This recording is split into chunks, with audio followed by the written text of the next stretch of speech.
Did you know that Sylvia Plath's final poems weren't just art? They were practice sessions for her own death?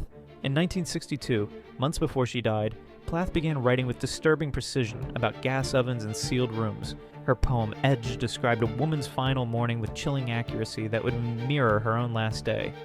But this wasn't sudden despair. Literary scholars have discovered something darker. Her poems read like construction manuals she wrote for herself. She researched suicide methods obsessively, testing different techniques on paper before choosing one in reality. The night she died, Plath sealed her children's room with tape and towels. She left milk and bread by their beds.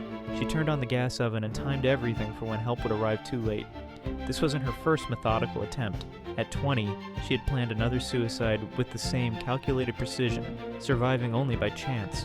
Her final poems weren't cries for help, they were rehearsals, each verse a step closer to an end ending she had been writing toward for months.